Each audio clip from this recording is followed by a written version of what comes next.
किस्मत नोए बशर तब्दील होती है यहाँ, एक मुकद्दस फर्ज की तकमील होती है यहाँ।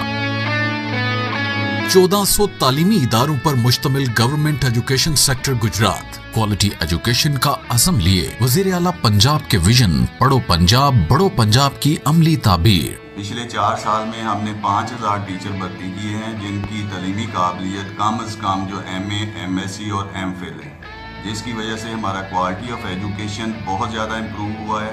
आला तालीम याफ्ता असातिज़ा की ज़ेर निगरानी निसाबी हम निसाबी सरगर्मियों पर यकसा तवज्जो, कुशादा इमारतें, खेल के मैदान, science labs, library, computer labs,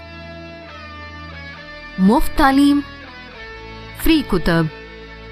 education sector Gujarat की मौसर निगरानी की बदौलत सूबाई तालीमी रैंकिंग में 5वीं पोजीशन। नई नस्ल की बेहतर तालीम और तरबियत के लिए अमली तौर पर कोशां। आज ही अपने बच्चे को दाखिले के लिए करीबी सरकारी स्कूल लाएं।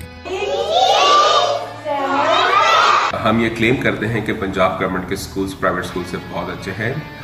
ज़िला गुजरात की जहाँ तक बात है, गुजरात 33rd पोजीशन पे था among the 36 districts of Punjab in March 2017 और आज अल्हम्दुलिल्लाह हम सब की एफर्ट्स की वजह से पंजाब में गुजरात जो है वो 5th पोजीशन पे आ गया। मेरी तमाम पेरेंट्स से ये गुजारिश है कि अपने बच्चों का एडमिशन करवाने से पहले हमारे गवर्नमेंट स्कूल्स को ज़रूर विज़िट करें।